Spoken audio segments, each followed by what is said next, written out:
Régulièrement, les personnalités alertent leurs abonnés sur les réseaux sociaux pour les mettre en garde contre de possibles arnaques les impliquant.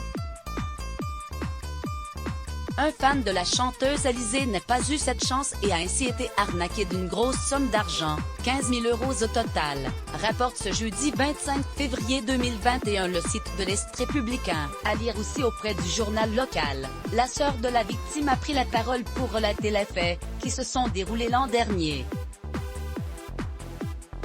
Elle a ainsi expliqué que son frère, fan d'Alizée de longue date, était présent sur de nombreux fan clubs et pages virtuelles autour de la star. Repéré par des pirates du web, il s'est fait avoir en raison de sa fragilité psychologique. Notre frère est vulnérable. Il a une forme d'intelligence, mais il est très naïf et sort peu. C'est une âme sensible et discrète, avec une vie sentimentale peu développée. Quelqu'un s'est fait passer pour la vraie Alizée en créant un faux compte et l'a contacté. Ils ont poursuivi la discussion par WhatsApp. À partir de là, s'est créé un amour virtuel entre mon frère et cette Alizée, qui a fini par lui faire croire qu'elle avait besoin d'argent, a-t-elle expliqué. Dans la vraie vie, Alizée est mariée au danseur professionnel Grégoire Lyonnais et vit en Corse avec sa petite famille. C'est le début de l'engrenage infernal, les voleurs du web n'ayant ni pitié ni honte. Ils lui demandent alors diverses sommes d'argent via des cartes prépayées et des virements vers des IBAN en Lituanie et au Maroc.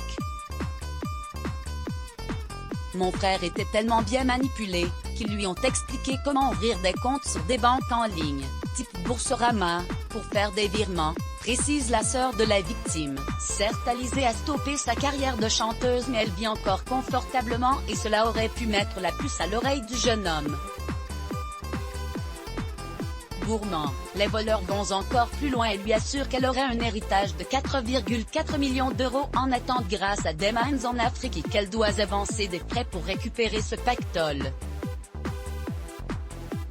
Un plan élaboré qui va jusqu'à la création de 2 sites, l'un pour un notaire en Belgique, l'autre pour une fausse banque. Mon frère a reçu plusieurs mails de ce notaire dans un langage plutôt soutenu. Ils lui ont soutiré 1 500 € de frais d'ouverture de dossier, précise sa sœur.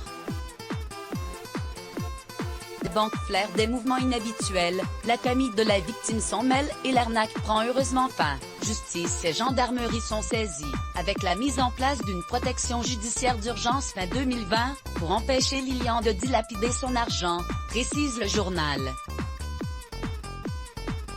Malgré tout, la victime pense que l'interprète de Moi Lolita est aussi une victime dans l'affaire et reste très attachée à la Alizée à laquelle il pense avoir pu parler.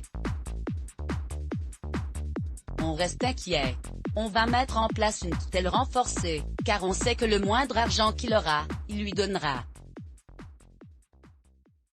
Tant qu'il n'aura pas fait son deuil amoureux, il ne pourra pas s'en sortir, a ajouté sa sœur, laquelle souhaite qu'Alizée réagisse publiquement et mette ses fans en garde, ce qui s'est produit, la chanteuse ayant posté un message en story Instagram alertant ses fans et leur rappelant de ne prendre en compte que ses comptes certifiés sur les réseaux sociaux. Let's block ADS. Why?